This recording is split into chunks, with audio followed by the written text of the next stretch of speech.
Bu eğitimimizde netice eğitimler başlamadan biraz beklentiyi yüksek tutmak. Aslında bir lansman olacak. Derdimiz şu, böyle bir destek almışız. Bu proje aslında bir Avrupa Birliği projesi. Toplam değeri yaklaşık 4 milyon euro bugün 10'ları buldu. 40 milyon TL'lik bir proje. O yüzden çok uzun süreci alan hazırlık süreci var. 2013'lü yıllardan başlamış. Ankara'da uzun zamanlar geçirilmiş. Hem tedarik sözleşmesi hem hizmet sözleşmesi yapılmış. Neticede ben de 5 ay oldu göreve başlayalı. Biraz da nasipliymişiz aslında. Başlamak benim dönemime nasip oldu.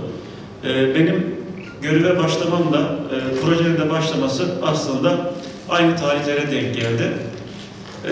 Projenin aslında temel amacı bölgemizde yer alan genç istihdamlara istihdam bulabilmesi için genç işsizlere bir teşvik sağlamak. Tabii detaylı bir proje. Onunla ilgili Kulöf Hanım bilgi verecek. Next 2.5 years is a strategy that it's already in your needs and in the papers. It's not the EU program. It's Turkish will. Dolayısıyla önümüzdeki 2,5 senede uygulamayı planladığımız proje bir AB projesi değil. Bu aynı zamanda sizin yani Türkiye'nin kendi resmi planlarında, belgelerinde, projelerinde olan